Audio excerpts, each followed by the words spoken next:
And it is the Redhawks Coaches Show, live from Wings Etc. here in Cape Girardeau. And just a programming note, we are going to move over to the Jackson location next week at the home of the Redhawks Coaches Show, Wings Etc., where in addition to their award-winning jumbo wings, popular for both dine-in and carry-out, now delivery. And you can get that all taken care of through the Wings Etc. loyalty app. Just go in, download the free app, and set up your account. It will not take long, and then you can get rewards for all of your purchases, and that's whether you do it here, whether you partner with DoorDash, and you can get it delivered right through the app, the Wings Etc.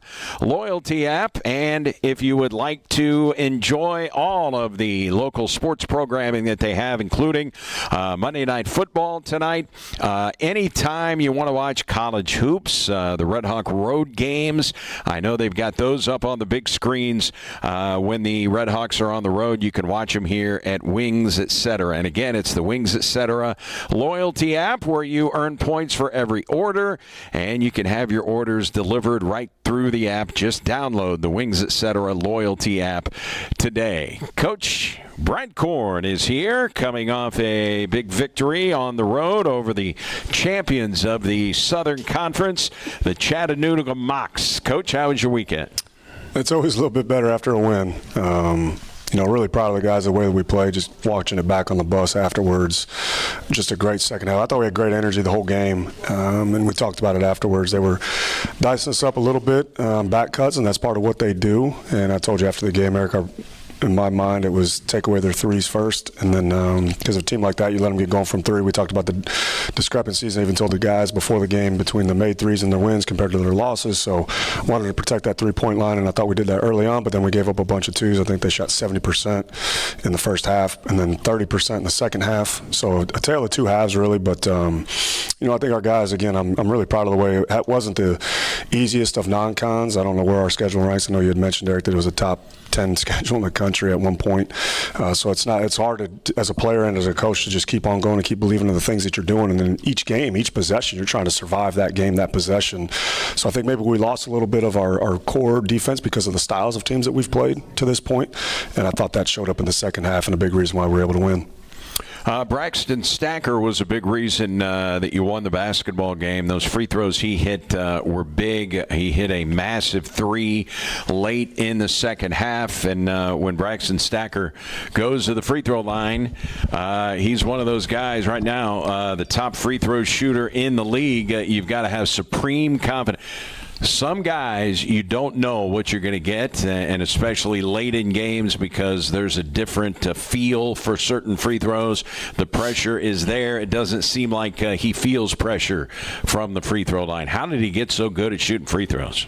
I don't know, other than the work that he has put in. We've talked about it ad nauseum, the amount of work that he puts in and on his own, not just ours. And we've talked about it too. He can tell you maybe better than I can, even though these guys don't think so. They do have some weaknesses coming out of high school, and one of the knocks on him coming out of high school was that he wasn't a perfect or a great outside shooter, and he's really worked on that. And he's really turned himself into one of the elite guys in the league, if not one of the better ones in the league, catch and shoot. So time to time, he gets himself in a little bit of trouble with his little step backs and dribbling a little too much, and when we stay on him. But the thing about Braxton that I just truly enjoy, he's got a great spirit about him and a great competitiveness.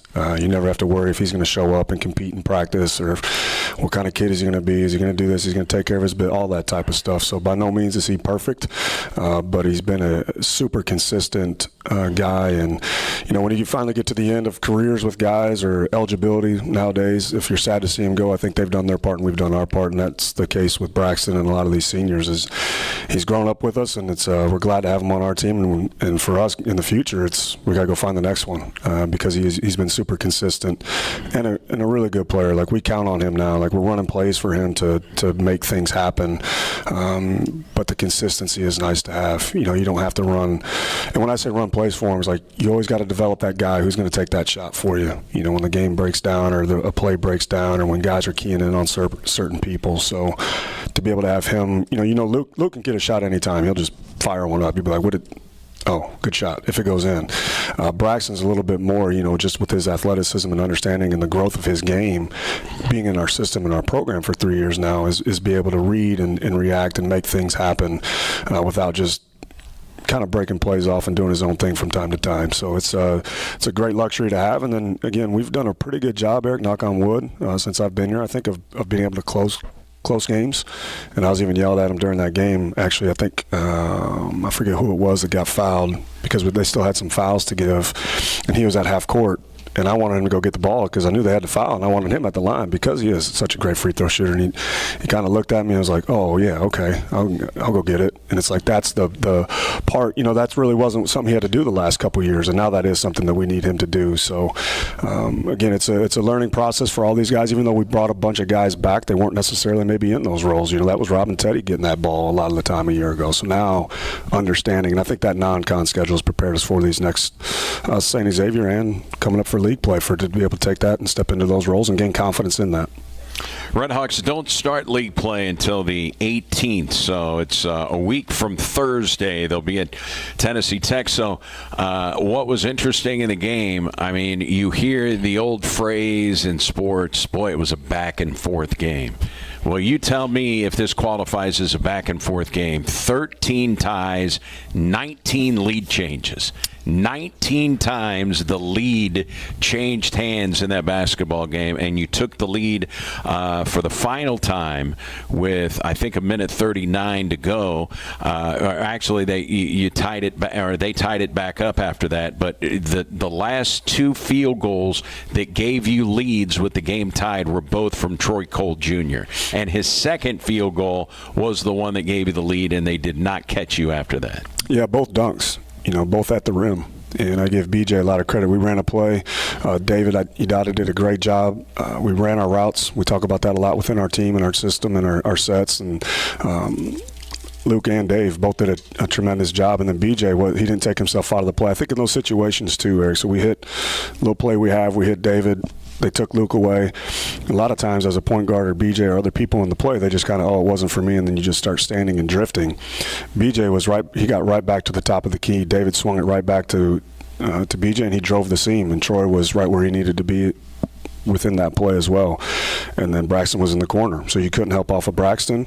You have to account for Luke, and that opened it up for BJ. And BJ made the perfect play and a perfect pass to Troy, and Troy was available at the rim. And then the play before that, he gets the steal in transition and gets the dunk. So a lot of positives from Troy and Landry. Landry got us off to a great start. They both had 9 and 5 in the game.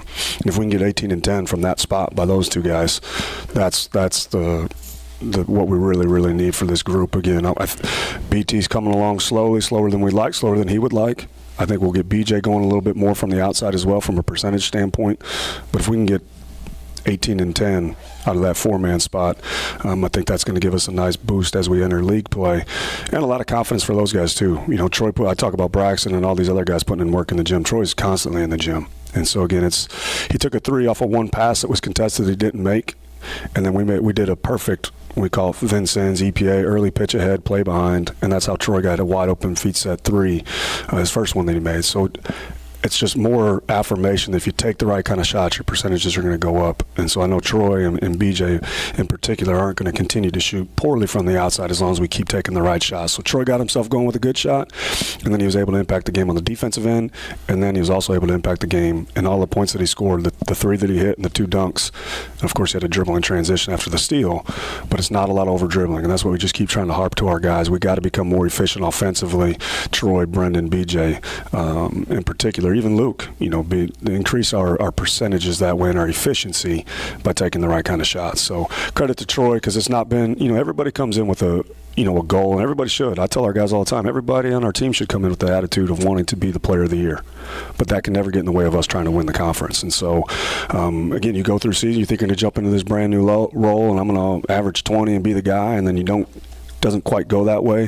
What kind of character and what kind of listening are you able to do to not put yourself so far down that you can't recover from. And I think Troy did a great job in that game against Chattanooga for us of coming back out of it and trusting his work and trusting our process and system, if you will, to allow him to have some success, because we need him. We need everybody on our team. And I know some guys didn't get in, and that's the way it goes. And styles make fights, and it's a long season. So as long as we continue on that path and that understanding, Eric, I've never wavered on what I think this group can ultimately do. And we still got a long way to go. We haven't even entered league play yet, but that's right around the corner.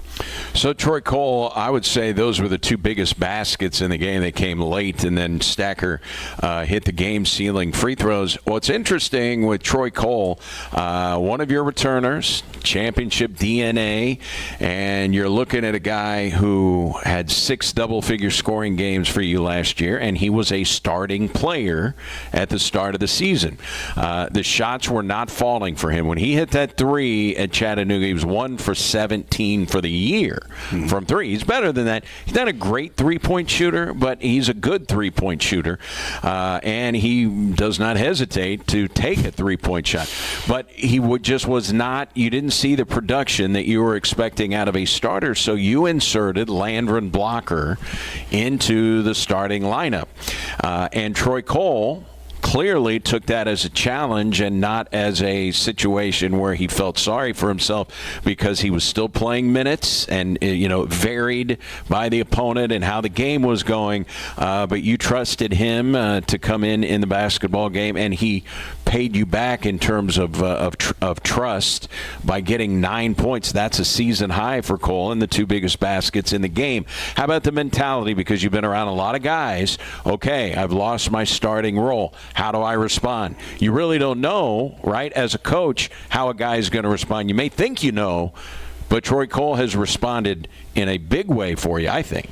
Yeah, and I think the thing for him, too, is you trust your work that you put in. Like I said, he puts in a lot of work in the gym. On his own. He's one of the strongest guys in the weight room. He has a 4.0 GPA. So you talk about guys, again, that take care of all the other things, all the outside factors. Sometimes, Eric, have a bigger impact on what happens on the court than people realize. So you hold out hope, and I think that we're very transparent with our guys. We're honest with them. They know exactly what they need to do. And so you're able to get through maybe some lulls and some low spots and continue to believe in what the message is and believe in your teammates, because, there's not a whole lot of jockeying or playing with emotions or making you feel worse than you already do. No guy wants to go out there and not make a shot or not play well or win. So it's understanding that and really truly understanding how else can I help. And I think that's been the biggest thing with this group. It's like everybody wants to score, but understanding and truly valuing there's so many other things that you can do outside of scoring. I've used that example before with Billy Donovan, basketball coach the head coach for Chicago, the Bulls, and obviously at Florida, back-to-back national championships. He's got a clip on X about how if you took 9 shots and missed all 9, how long did it take you to shoot those shots? Probably 9 seconds, 10 seconds to shoot those shots. It's like, well, you played 30 minutes and you're 1 for 9. Well, if you're going to put your whole identity and value on the 10 seconds of missed shots, well, then we just wasted 29 minutes and 50 seconds that you were on the court to be able to impact the game other ways. So for us to be able to rebound the basketball, to beat Chattanooga in the rebounding war, to get points in the paint, to get a steal and a score for Troy, catch and shoot, no dribbles. It's just for a lot of guys, not just Troy. It's understanding that other 95% that you're on the court. There's one thing. We had I forget his name. I should know it. But the leading rebounder, at Missouri State, school's all-time leading rebounder. He came and talked to the team one of the years that I was there. He said, there's only one thing that you can do in the game of basketball on both sides of the floor, and that's rebound. You can always offensive rebound, and you can always defensive rebound. There's a shot every time, of course, turnovers and things of that nature. But kind of hit me as like, yeah, that's – and so if we can get Troy to understand that, hey, no matter if you're shooting or not shooting, Braxton, no matter if you're shooting or not shooting, whoever the guy is, Braxton and BG, I think, need to rebound more for us if we're going to take that next step.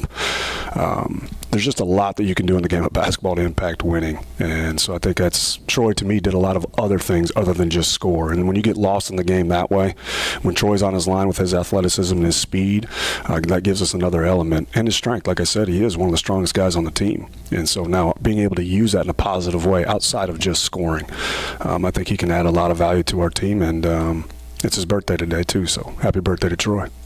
Troy Cole celebrating a birthday today, and that means he is 22 years old. He was born December 8th of 03, so that means the big 22 for Troy Cole. So we wish him happy birthday. Donaldsonville, Louisiana. Had you ever heard of Donaldsonville before you recruited him? Just a little bit with Eric Reed. Being down in Louisiana, that was with us, so I got to know a couple of those little towns down there.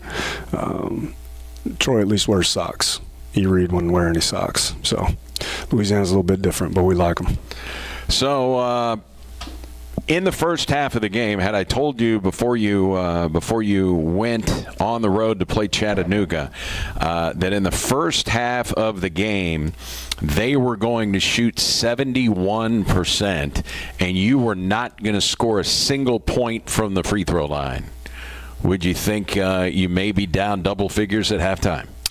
Yeah, sometimes those stats, Eric, I think you can look at and make some of those assumptions or generalizations or even think how the game is going to go. But we've also had some to where it's gone the other way and we've been down 15, 16 points. And so it's been a weird year, I think, in college basketball as it relates to statistics and things like that and trends that you used to be able to follow. Because, again, if you just told me that before the game, I'd have thought we were down 15. Right. They're coming off of a loss. They're a great three-point shooting team, and all the statistics I talked about beforehand fit into that. If they're doing that, you're probably down, and that's how they've won games. And by the way, you're only down 2 at halftime. They shot 71%, and you didn't make a free throw. Yeah, and we talked about Troy and Landron, but I thought Elliott Lowndes, he got that basket right before the half closed on the BOB, and BJ orchestrated that. Of course, that's something that we've worked on, and we have late shot clock plays in certain situations. My man Marquez even made a three from the side that I've never seen before in my life. I think you should get at least 1 point for that, right? Like maybe a half. But I thought Elliott, he gave us great energy. He made a great connector pass to Troy. Troy made one to him.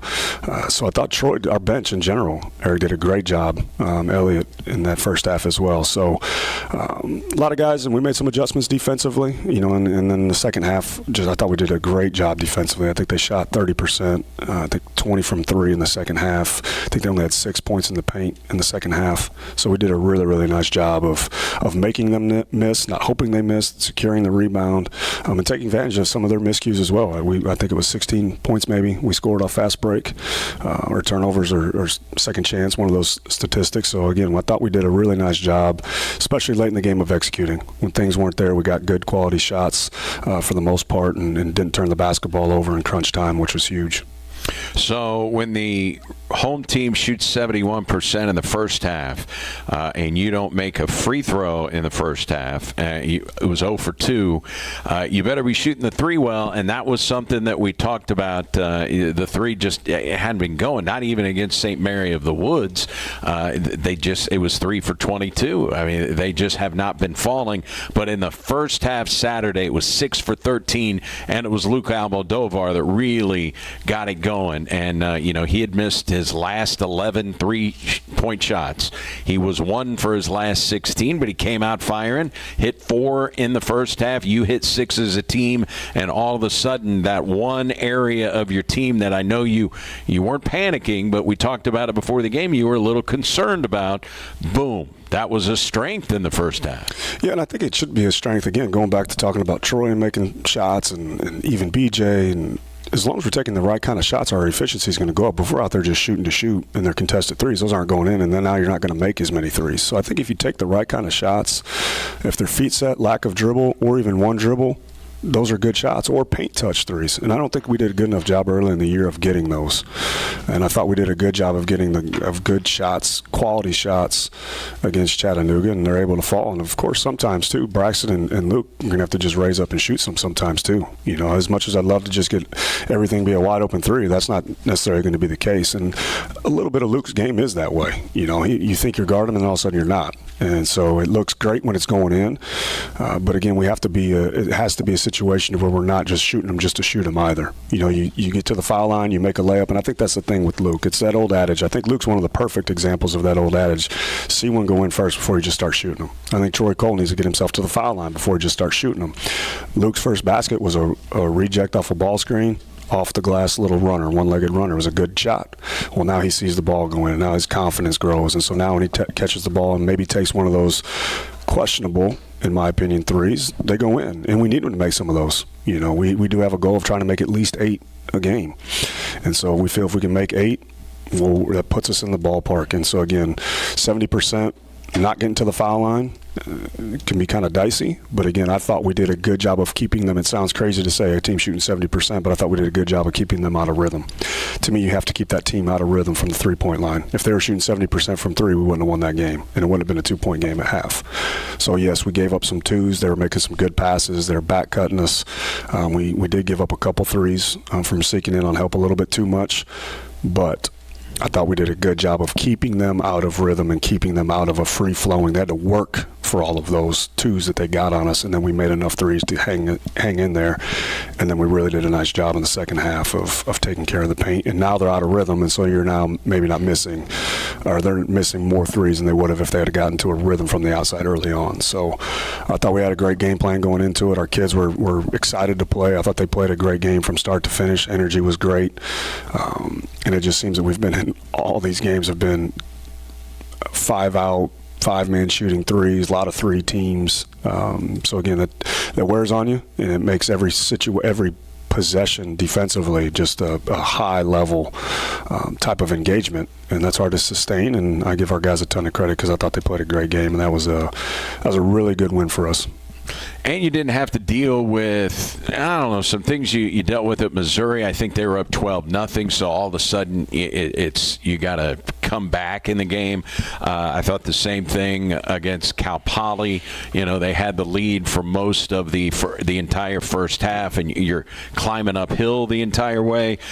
In this game, with 19 lead changes, neither team led by more than 5 points. Yeah. That was your largest lead. That was their largest lead. I mean, the game was always right there. It was never spread out for either team. Yeah, and you have to make some plays. You know, at the end, we talked about BJ made the play to Troy. Troy got a steal. You know, that's you have to make plays in those situations, and they missed. You know, that's the thing. I think Teddy missed 2, and maybe their point guard missed 1, and then they shot an air ball. Teddy, by the way, missed a lot more than 2 shots. We'll talk about him in that segment, though, in under 2 minutes. Right. No, I know. He typically got to a spot, and he made those shots for us late in games. And so sometimes you make them, sometimes you don't. But the thing that I like the most about it, though, Eric, is that we guarded them the right kind of way, and then we secured the rebound. You know, we didn't give another opportunity for them, and I thought Dave did a great job. We talked about it after the game of putting him in late situations. You know, and he was in the game late situation, and we put him in on a free throw line, which we wouldn't have done a year ago, because you're thinking at the end of the day, whether he makes the free throws or not, you have to get the rebound, otherwise it doesn't matter. And so we put him in to get that rebound, and he did a great job of closing possessions there. And I forget, someone else had a great rebound late in that game as well. So guys did a great job. You know, we did not panic. I thought we executed well. You know, there were a couple times and get bogged down a little bit. But as long as we're getting high-quality shots. We were a little loose with it in the first half. A couple turnovers here and there. BT and BJ accounted for 5, I believe, in the first half. They're better than that, so just trying to do a little bit too much. And understanding the opponent's defense, it seems to, again, the teams that we've played offensively, we talk a lot about with the 5 out, 5-men shooting 3s. But then the teams that we've played defensively, too, as soon as you put it on the floor, turn your back, people are coming. You know, that's kind of the scouting report on us now. And guys like Marquez and Braxton and BT really have to understand and pick that up. You start taking more than 2 and 3 dribbles, someone's coming. And if you haven't gotten to the rim and you don't have a hand to backboard layup, you probably got to kick it out. So again, the more that we can continue to understand and process that, the better off that we'll be, and the efficiency will go up. And then we're not going to have to talk about what about shooting, what not, because I do feel we have enough guys that can make shots, to keep you honest, from the outside. What I think is interesting, and you better force some turnovers if your opponent is shooting 71%, and you did, and you took advantage. It was 16 points off turnovers in the game. They out-rebounded you in the second half, but you out-rebounded them by 11 in the second half, and you had 7 offensive rebounds in the second half, and I think you converted that into 11 points in the second half off of those offensive rebounds. There weren't many offensive rebounds to get in the first half, but in the second half there were, because you held them to 30%. You were good on the offensive glass in the game. You finished with 11. Yeah, and it's I think that's the energy. We've made a little bit of a shift in the lineup, and I think that Marquez and Landry give us a ton of energy early, knifing in there. And Marquez has done a great job of knowing and understanding who he is. And so teams may go in, and the statistics are the statistics, so you're not going to hide them. Say, oh, well, he can't shoot, or he's not shooting threes, or he doesn't look to shoot threes. It's like, well, you have to account for him all over the floor. He's a great cutter. He's a great slasher and pursues balls on offensive rebounds. I thought him and Landry really kind of set the tone of getting in there and digging offensive rebounds. And then guys that weren't starting, we talked about Troy not starting anymore. Well, now they sit there and they see that. It's like, okay, well, I can get in there and do the same thing that Landry just did. And so I think it just helps, again, not necessarily taking it personal that you start or you don't start. Some guys see the game better and then come in and can produce at a higher level than they would if they start. And it just kind of strips away all the emotion, the feeling that you may have towards it, and then it just becomes basketball. And if it just becomes basketball with our group, I think we have enough depth and talent and togetherness. And we've got to develop some more toughness because we are defending the 3, but we're not defending the 2 as well as we need to. Field goal percentage is okay. All of our numbers, again, if you look at our schedule and how tough it's been, I think we're even on rebounding. We're plus 10 on assist turnover. We're not terrible on defensive 3-point field goal percentage. We're poor 3-point offensive percentage.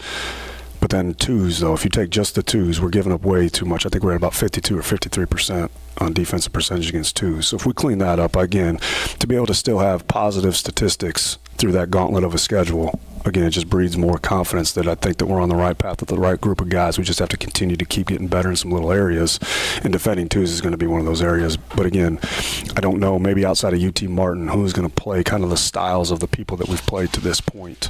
So again, I feel that can continue to get better. If that makes sense. Yeah, absolutely. It makes perfect sense. So it was a scenario where you went into the game against the team that had won the Southern Conference last year, and they won the NIT. And I know you got some strong feelings about how the NIT is putting its field together, and you felt that you should have gotten an opportunity to go play. For whatever reason, Chattanooga got an invite, and they took advantage of it. They had to win 5 games. I don't know if the average person knows they stopped playing the Final Four at Madison Square Garden for the NIT. Now it's at historic Hinkle Fieldhouse in Indianapolis. But this is a team that played very, very well in the postseason. I mean, to win the NIT, that's a pretty big deal. And then Teddy Washington decides he's going to join Chattanooga. I don't know exactly how much NIL money he got, but he did get a nice little chunk of money to go. Did Teddy come over and talk to you before the game? He came over and talked to me and Jeff Hansa. We were courtside, and then after the game was over and I'm breaking down my equipment, he came back over and we chatted for a little bit. Did you get a chance? Did Teddy come see you before the game? I saw Teddy at shoot-around. Okay. Yep, and I saw Teddy after the game, of course, outside of just the handshake line. He's a character. I love Teddy. I hate this era that we're in because I think that, well, one, let's just say the first things first there. If it wasn't for a ruling, his eligibility wouldn't have expired. So, again, to me, he did what he was supposed to do. He came here, he graduated, he won a championship. So, to me, I have to, you have to compartmentalize all that stuff and kind of close that part. And so then when you see him, it's almost like, all right, this is just, got a 2-hour dream here. This isn't real. And so, to me, I have to try to keep it that way as much as possible. And it's unfortunate because you want to sit there and say, oh, we'll develop. And I think if it wasn't for the situations that we're all in, then he would have came back. And he loved it here, and he loved his teammates, the coaches, Kate, SEMO, everything about it. He truly enjoyed and valued. So, again, we appreciate Teddy and everything that he did. The thing with Teddy was, to me, more than anything, Eric, was what he did for us in our locker room. He just was a chameleon in a positive way with the locker room. He had those guys' respect because he was a competitor. He had a really easygoing personality. But also at the same time, I give our guys credit. They're competitors. They didn't want to lose to them, and much like I didn't want to lose to them. We had lost to Chattanooga twice. You mentioned the NIT. We lost to them by 6, I think it was, at our place. It was another tight game at our place, and they got to play us without Braxton. Marquez Bell didn't play in that game. And you need straight-line drivers against pack-line type teams that they are. And so, again, to me, we won our league. We played really, really well. outside of losing 5 league games, I don't know what else we could have done. I know they shrunk the field in the NIT, but to me it just speaks to that with that year that team deserved an opportunity to play in postseason basketball. So again, I'm not going to get on the soapbox. You've heard me talk about it before, but you know, to me, we were. If you let people that want to play, that's what can happen. Chattanooga wanted to play. They had a great year. They had good players. We were 6 points away without 2 of our guys that would have played at least 20 minutes in that basketball game. And then a guy like Teddy wouldn't have gave up 12 points on threes because he's tired. You know, we could have subbed him out and maybe potentially won the game. So then we beat the NIT champion. Like, we could have been in the NIT. So all these things that you talk about, but the point is we had a really good basketball team last year. And we could have played in some other things. Let's not – I don't want that to be lost on me. We probably could have played in CBI and CIT, but nowadays with portal and everything else and such a gap from the time your season ends to when that is, it's almost like, is that really the right thing too? So a lot of factors in there with that, but it was great to see Teddy, and it was a great game, and I think we can finally put all that to bed because we won the game. We had lost 2 before to Chattanooga, so it was and I think Coach Shoemate was in attendance if I heard the PA correctly. So another neat little thing, and at the end of the day, and the reporter guy or TV guy asked me after the walking off the court, at the end of the day, it was SEMO versus Chattanooga. It wasn't me or Braxton versus Teddy. But at the end of the day, we've got the last laugh, so to speak. Yeah, Coach Shoemate was there, 86 years old. You know, I was talking to Jeff Hansa before the game in 86, and the last time we were there 2 years ago, he was there, and they acknowledged him, and obviously the tie there. And I was talking to Hans and said, did you know that Ron Shoemate still, to this day, still holds the all-time record for the highest single-season batting average in a season in Ohio Valley Conference history? He hit .521 his final year at Tennessee Tech. I don't know how many bats he had or how many games he played, but he qualified. His name is still there, and I mean that. You know, he played a long time ago in the OVC. So I would imagine .521 is going to be hard to beat. It'll never be touched. I'll have to share that with Coach Strom since you've heard our baseball conversations. It was a small amount of games, but it was enough to qualify. And for those who don't know, Coach Ryan Strom, college baseball pitcher. We got. Where did he say he went? Webster and Westminster. He went somewhere else. I think it wasn't at Westminster. Yeah, but he portaled. He went somewhere else too. Okay, so maybe Greenville. That sounds right. Maybe he went to Greenville first, then he portaled. He was pre-portal. He set the trend. What was great was we got into the discussion on the bus, and you immediately had your phone, and you're pulling up Strom's numbers from when he played. You're tossing. That's how we're getting older, Eric, because you can't pull up any of my stuff. So you know he's just young enough to where all his stuff is now online. So that's why we're on Braxton and these guys so much. I can just pull up anything. He'll say something, or we'll say something to our guys, and nowadays, because Coach Weber would say something to me when I was a player, I'm like, man, whatever, leave me alone. You just don't want to yell at Kent Williams, so you just yell at me. And they'd have to go back to the VHS and show you and rewind on the VHS, which took too much time. It's like I can tell Braxton, I tell these guys all the time, like, no, you took a terrible step back with 6:08 left in the second half at Tennessee State. You'd be like, no, you're tripping. No, I didn't. And then all you got to do is go right to Synergy. In about 2 seconds, you can show the clip, Braxton. And they'd be like, oh, okay. So it's good. The technology can go both ways. It's a great teacher, and the beautiful thing is you literally can get to some stuff instantaneously, and thankfully all my stuff is pretty much buried. And by the way, for those who did not see or listen to the game, Teddy Washington in the game, it was 5 of 13. A 1 for 4 from 3 at 11 points, 1 rebound, couple of turnovers, and his final game as a Red Hawk. I looked it up against SIUE in the championship. It was, I'm sure you could probably recite it, but it was 2 for 14, 0 for 7 from 3. So Braxton was about 1 for 8, and BJ was 0 for 5, and I didn't coach very well either. So we didn't. Rob was about the only one that showed up for that game, unfortunately. And our fans. Rob and our fans showed up. So Fans were there. They were. They were strong. They're quite strong. All right, we're going to have Braxton Stacker on the show coming up here in a couple of minutes. Talk about how things came about with Braxton Stacker. Now, obviously, he was a state champion at Cardinal Ritter for the Lions. He was the Missouri Defensive Player of the Year. Ended up going to Murray State. Had there been contact with Stack before he ended up committing and going to play at Murray State? Had there been a relationship there ahead of time? How did it all work out when Murray State, unwisely only played him in 12 games, and I'm sure it was garbage time when he was there at Murray State in those 12 games, or extended playing time when they played a non-Division I. How did the relationship start with Braxton Stacker and SEMO? Yeah, I think, you look at Coach Pickens, who was here, who's from St. Louis, and then now we have Coach LaDon Champney, who's from St. Louis. So we've always done really, really well in St. Louis, and we recruit that area hard.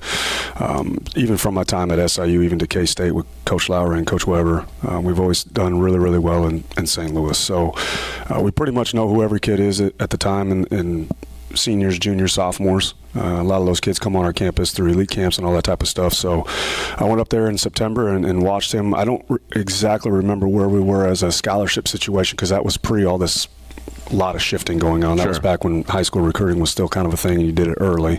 But I did go in and watch him and play in September open gym when we can first get out.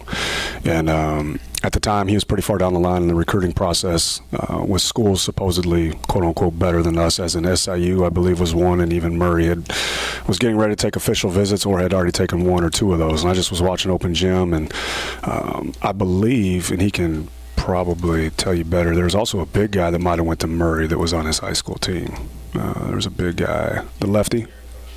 Yeah, so there were some other players there on his team. But anyway, watching him, and I was like, man, I really like this kid, because I didn't see him, because I think that was coming out of COVID, so I didn't get to see them play AAU that year. So my first time seeing him, actually, and of course Coach Pick and LaDon knew who he was just from the years prior. I didn't really have to see him play, so the first time I saw him play in that open gym, I was like, man, I really like that guy. And he can tell you after, it's funny because after the open gym, you talk to the kids or whatever, and the high school coach, and his high school coach is Coach RJ, who does a great job, and he actually is with Mo Ken, and actually Rob played for his high school coach in AAU and all that type of stuff. So anyway, afterwards I said, hey, Bryce, I really like you, man. We weren't in a position, I don't think we even had a scholarship, even if he was going to entertain us, but I said, I really like your game, and you just never know how this stuff is going to work. I might be coaching you someday. And we kind of left it there. And then when he came on his visit with his parents, I retold him that story, and he remembered it. And, after he took our visit with us, he actually went, there was a week in between, if I'm not mistaken, and then he went and visited Tennessee Tech. And I was just like, man, this was, I believe, on the heels of, or maybe the season of the championship, the NCAA. And I'm thinking, man, we just beat these guys, and we went to the tournament, surely. So he just left us out there a little bit, because he was a big piece for us and what we wanted to do, again, because of his parents and who he's surrounded by. And I had seen him in September of his senior year, and so there was a little bit of connection there. I wasn't as concerned with the statistics of what was or wasn't at Murray, much like Rob, because, again, Rob was another one of those guys that we went and saw in September, too. So there's a little bit of familiarity there. We weren't just throwing darts at a board trying to see what stuck and just take a guy.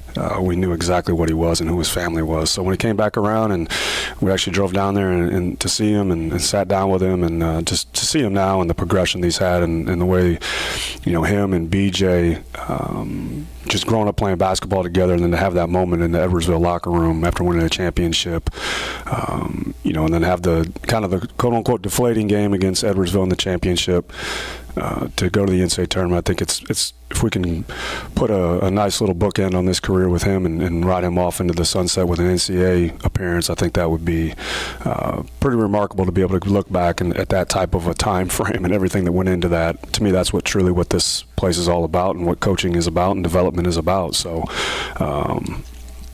hopefully that's what we get to do. We get to celebrate and send him out on a high note. So when he came out of Cardinal Ritter, and even when he was at Murray, he was not known as a shooter. That's accurate. Yeah, he was more of like a Marquez Bell, if you will. Not someone who couldn't shoot, but he was more of a slasher, dunker, get to the rim type guy. But he's also a guy that you would probably recommend when you saw him, hey, what do you think I need to work on? You would have said, I think you need to work on your shot. Yeah. And I think because of his athleticism, he never really had to too much because he's able just to get to the rim. And all of a sudden, you're talking about a guy last year that shot 41%. He hit 35 threes, and this year he went into the Chattanooga game 4th in the league in made threes. He has turned himself into one of the better shooters in the OVC, and he is singularly the best free throw shooter in the conference. Yeah, I mean, his form is picture perfect. So any kids out there that watch him, he's got a lot of reps, though. Again, Eric, he puts a lot of time into those reps and really understanding where he can get shots. You know, he's 6'4", he's good size. He can get off the ground. You know, even against Chattanooga, it's not just that he just stands out there and shoots threes either. He's getting to the rim better now. Even Chattanooga, a B.O.B., he came off a little curl there right on the baseline and stuck that shot. He had a nice one dribble pull up. So he's really expanded his game. So as long as he's getting good quality looks and his body is balanced, I feel it's going in. And that's a nice asset to have. All right, Braxton Stacker is going to join us when we come back. We'll take a timeout. It's the Redhawks Coaches Show. We're at Wings Etc. in Cape on SEMO ESPN.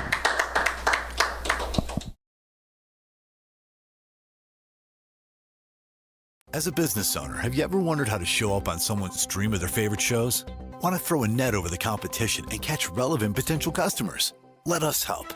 We're creative, ruthlessly efficient, and ready to set up your advertising game with digital options. Don't be scared of the future. Embrace it and use it to your advantage. Visit maxdigitaladvertising.com and get in touch with Tommy, a local rep ready to make a connection to help your business grow. That's maxdigitaladvertising.com. Let Max Digital maximize your advertising dollar with digital. Does having a game on the TV make a sports bar? Wings Etc. in Cape and Jackson beg to differ. They take their sports bar status seriously. Wings Etc. is the host of the SEMO Coaches Show every Monday from noon to 1. You can watch SEMO away games at Wings Etc. Plus, get lunch specials and daily specials like 69-cent wings on Monday, 59-cent shrimp on Wednesday, 69-cent boneless wings on Thursday. Plus, they've got free Wi-Fi and a full-service bar and craft beer. Wings Etc. The definition of a sports bar. Your business's local SEO health is more important than ever. That's how customers find you instead of your competition. Max Digital is the local digital marketing HQ and your expert to help your business achieve SEO excellence. If you need some help, request a free SEO consultation. We'll quickly pull an SEO report card for you and provide you with ideas to improve for free. To schedule, visit maxdigitaladvertising.com. Let Max Digital maximize your advertising dollar with digital.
Welcome back. Redhawks Coaches Show from Wings Etc. And a reminder that Monday Night Football will be in swing here at Wings, as it is every Monday night during the NFL season. They've got the NFL Sunday Ticket, all the big games and all the sports. For instance, the Blues get back on home ice tomorrow night. They've got a 2-game winning streak going, and you can watch it here in high def at Wings Etc. You want to watch St. Louis Blues hockey, that will be tomorrow night. And they've got famous appetizers here at Wings Etc., including their huge ultimate nachos, their spicy deep deep-fried pickle chips, along with their delicious pretzel bites. And if you're coming for lunch, they've got half-pound lunch specials that start at just $9.99, and you can earn rewards for all of your purchases at Wings, and that is whether you order it here, you do it online. You need to do it through the Wings Etc. loyalty app. You get rewards for doing that. You can get it delivered right through the app. It is the Wings Etc. loyalty app, and it is a free download from your app store. Let's welcome in Redhawks senior Braxton Stacker. Does it seem like you're a senior already? Man, my college career done went by pretty fast. It seems like, it doesn't really feel like I'm a senior, but all the guys in the locker room starting to call me Unc now, so I guess I got to embrace it. Yeah. Whoa, when did that start? Who was the first one to lob an Unc at you? Probably Lando. Because he's one of the younger guys. I think he's about 19. And he is 19. Yeah, I turned 22 in September. So once I kind of hit 22, they started bringing out the Unc on me. So it's something I got to embrace now, I guess. All right, September 25th, everybody seems to know when they share a birthday with somebody famous, like a celebrity. September 25th, do you share a birthday with anybody that you know of? Not that I know of. I feel like Will Smith's birthday somewhere around there. I don't know if it's on the 25th, but yeah. Yeah, we'll have to Google search that. You and Will Smith, that would be good. So we're talking with Coach Korn, and this streak that you had from the free throw line. I don't know. Did somebody make you aware of it? I mean, it rolled over from last year. Mm-hmm. Before you finally missed one, I think you made your first 32 in a row to start the season, and it ended up being 36 consecutive free throws. Anybody make you aware of that streak? Not really, but it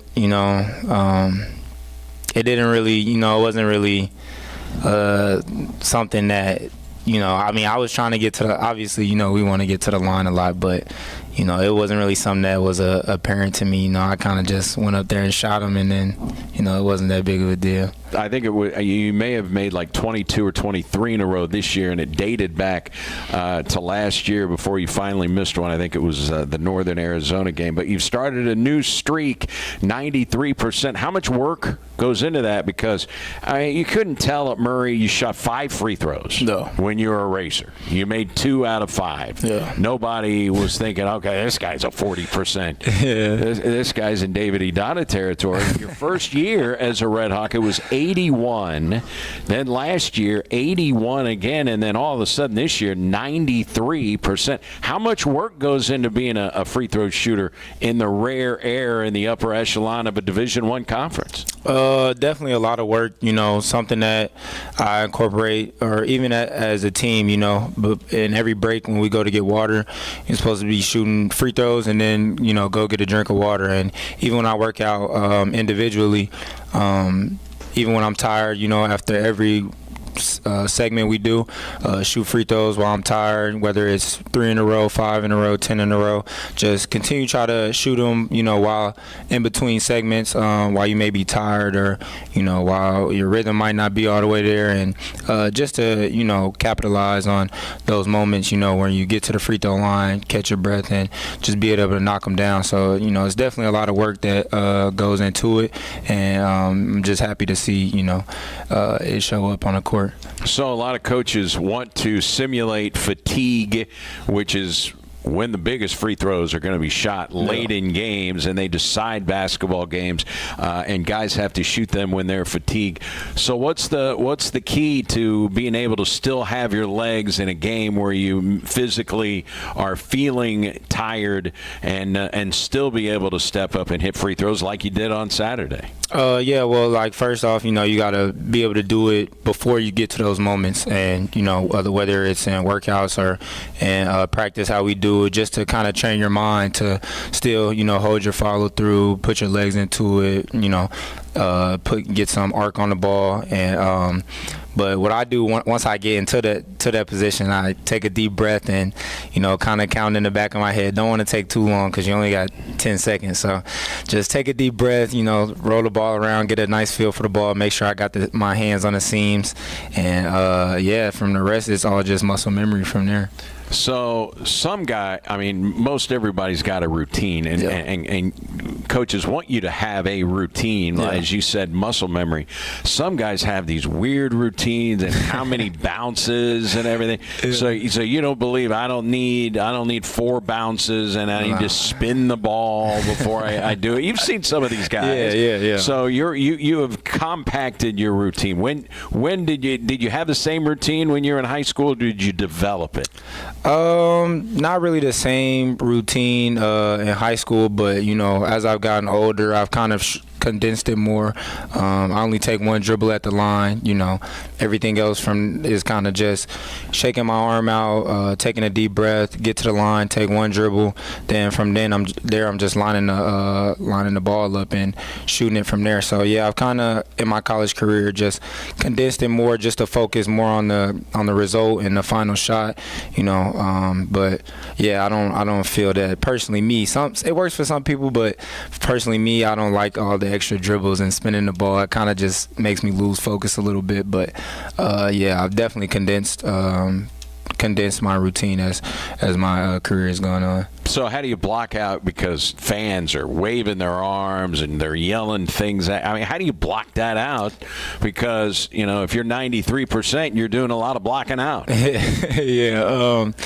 It's kind of just a focus thing, focusing on the basket, focusing on your everything else but the fans. It was one game, I think it was the Mizzou game. I was at the line and I did hear one of the fans yell out. Because the Antlers are right there. They're just past the one goal that I think you guys were shooting at maybe in the second half. Yeah. Somebody yelled out something like "Braxton, you suck" or something, and that was the one time I did hear a fan loud and clear.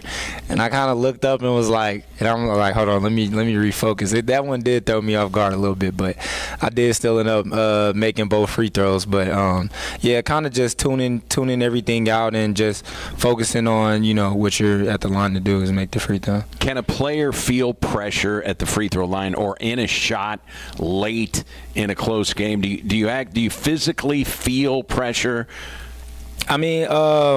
Obviously, some free throws, are more important, definitely down the stretch it feels like, and some shots, down the stretch may feel somewhat important, but, at the end of the day, it's still just another shot that you got to take. And, if you put in the work and, put in a lot of reps, taking that same shot, you just got to bet on yourself and believe in your work, trust in your work that it's going to go in. So, it is a little bit of pressure on some shots late in the game or some free throws you may take, but if you just kind of look at it like it's another shot that you got to take and another shot that you got to make, then it kind of relieves some of that pressure.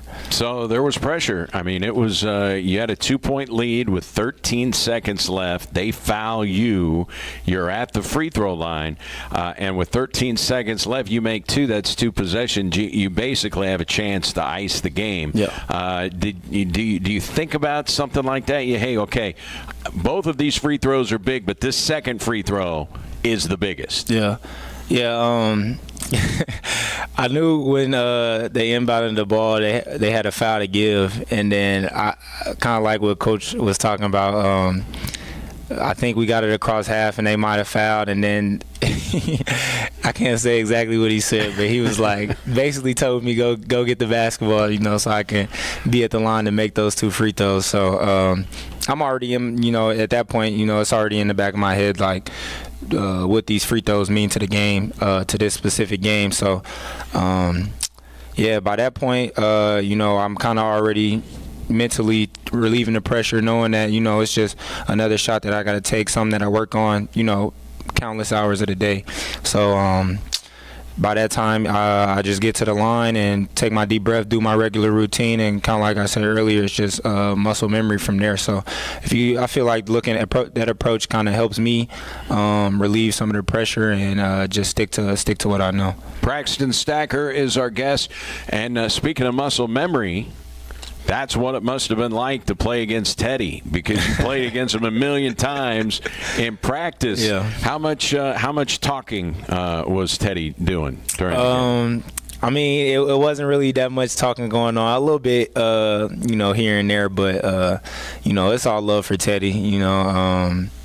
Wish he would have stayed, but when it's no like love lost, when I see him. So obviously, we do want to beat him from a competitive standpoint, just to show him that he might have switched up, but we still got it going over here. But yeah, it's no love lost for Teddy at all.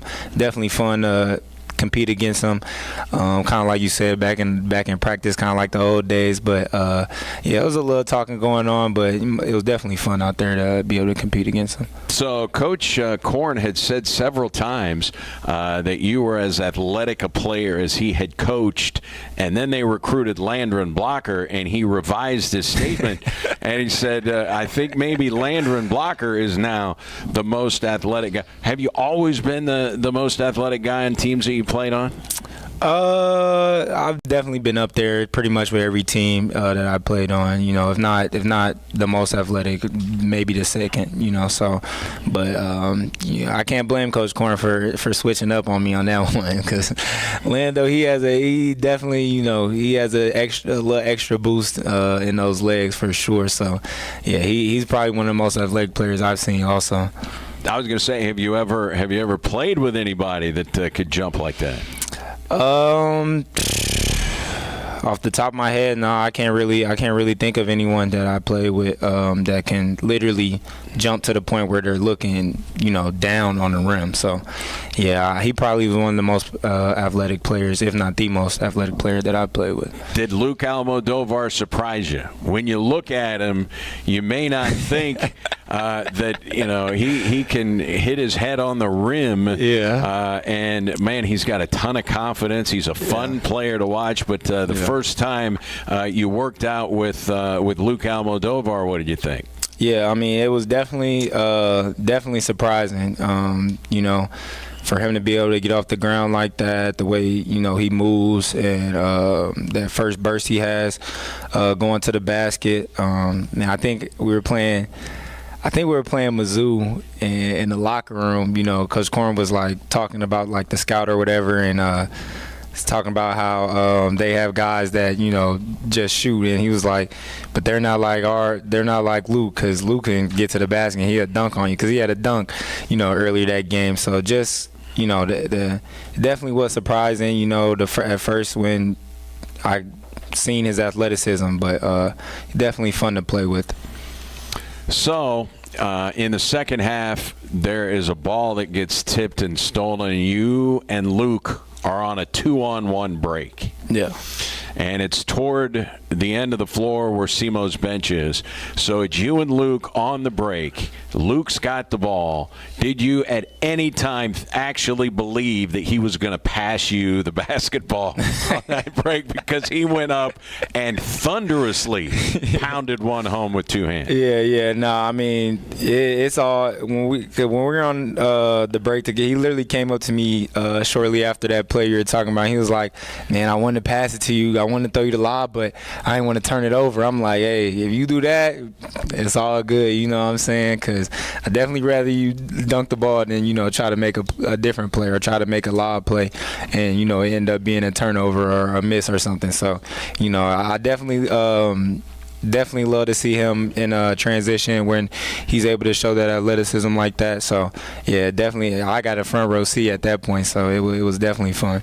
So when you guys are in practice, is there ever any kind of off the record type dunk contest? Because you got guys, you, blocker. Now with Luke Almodovar, Troy Cole can elevate. Is there ever a dunk contest going on? Or, hey, man, I got a new dunk. What do you think of this? Yeah, I mean, sometimes they literally go on, like, during practice. Like, because Lando will start off and he'll do something crazy. Then I'll be right behind him and I'll try to pull something out. Then next thing you know, Luke's doing a different type of dunk. So, like, we have a couple of drills where, you know, when we're first now warming up that, you know, we can show a couple of the dunks, you know, that we might have in the package. So it definitely helps us, you know, bring a lot more energy to practice, and especially in those first couple segments. But yeah, we'll literally, you know, start doing different types of dunks and try different types of things in mid-practice. So that's definitely fun. It might have been 2 years ago, not last year. I wasn't so sure if Marquez Bell could dunk or not. And at Little Rock, you know, he threw that ball to, and I think he got one. Didn't he get one against St. Mary of the Woods? I think he got one early when you guys were present. I think he did. Yep. Yeah, he had, you know, obviously when he was having knee issues, you know, that takes away from your ability to jump. But, yeah, Ked's definitely one of those guys, too. He has that sneaky bounce to where, you know, he get a lane, he might catch you slipping. So, yeah, we definitely got a lot of athletic guys on our team. But, yeah, I think Lando holds the crown as the most athletic. All right, so you guys have finals week right now. What's your finals situation looking like? Most of my finals are online, so just. Do you like that? Yeah. Okay. yeah. But just a matter of logging on, you know, and just completing it. Pretty much, you know, a final for me is one of the easier ones because it's stuff that you've already learned. You know, you don't really have to do. You could do a little extra studying, but for the most part, you know, you've done that curriculum throughout the whole semester. So it's kind of just, you know, remembering the stuff and, you know, just getting on there and completing it. So that's pretty much how my final situation looks. So the SEMO women, they played Saturday. They don't play again until the 18th at Tech. You guys do have a game on Sunday. Do you like having that much time off? Do you want to play games?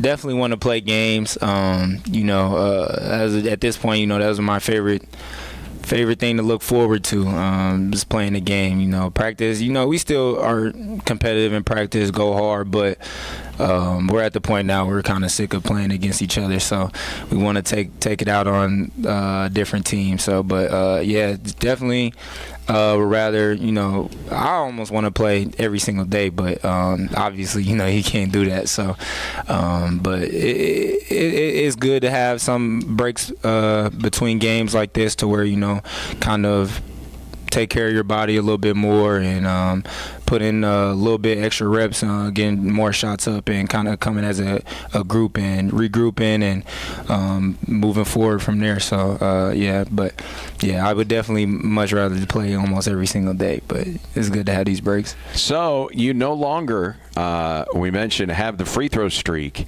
You do not have currently the longest active streak on the team. That belongs to David Idada.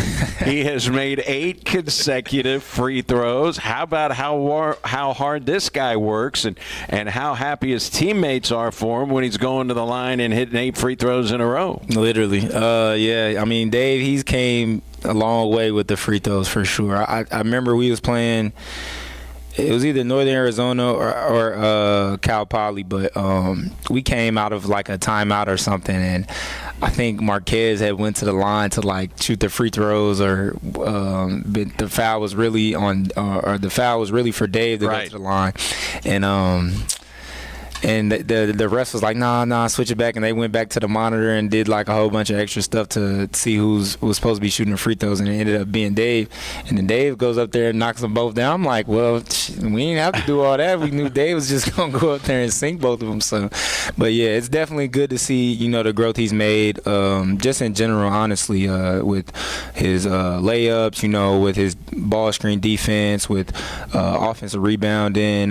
You know, he's played a big part for us on his team, and for him to finally start, you know, coming around with the free throws and going up there with confidence, you know, it's good to see, and, you know, definitely beneficial for the team. All right, we need you to rate the quality of the B.J. Ward Thanksgiving dinner, and what did you focus in on what dishes did you focus in on when you're eating the Thanksgiving dinner at B.J.'s? Definitely, I'll give it a 11 out of 10. You know, B.J.'s family is almost like one of my second families. I've been knowing B.J. since third, fourth grade, so you know the Wards are real close.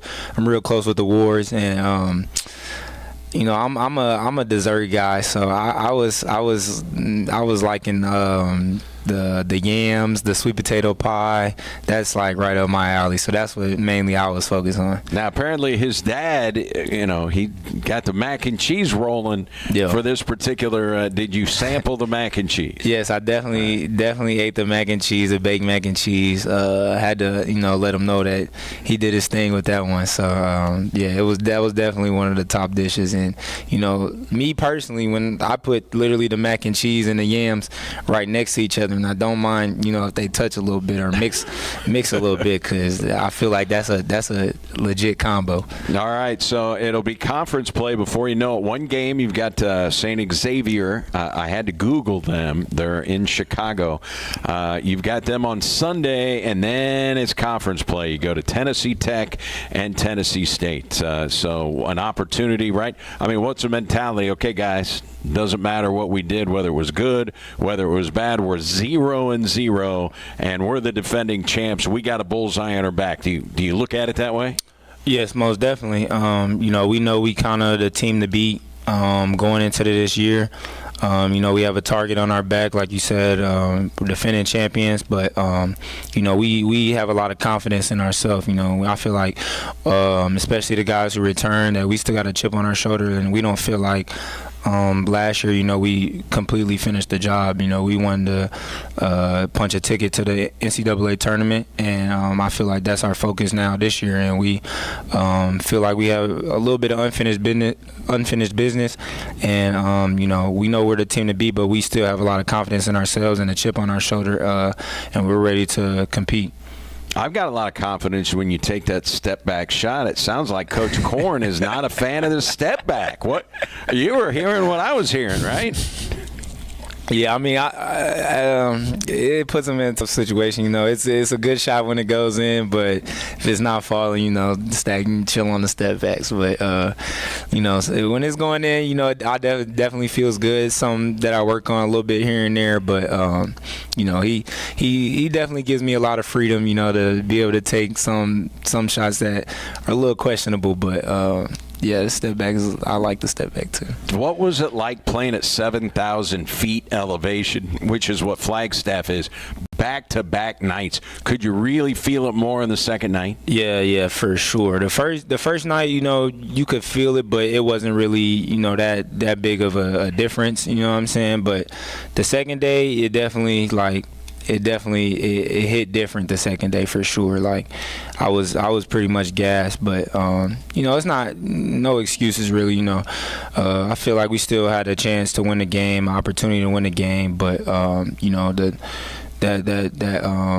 7,000 feet in the air definitely didn't help at all. But world-class athletes playing, and they train there because of the elevation. And you can see now why Northern Arizona scheduled an off day for themselves, right? They played Cal Poly, then it was an off day, then they play you. Yep. All right, Brax, great to catch up with you, and we will see you at the Show Me Center on Sunday for the final non-conference game. Appreciate your time. Yes, sir. Thank you. Braxton Stacker, and that's going to do it for us. Appreciate Coach Korn. The athletics director is here. Brady Barkey as well. I want to thank Dylan and Tommy and Rachel from River Radio. Back to regular programming here.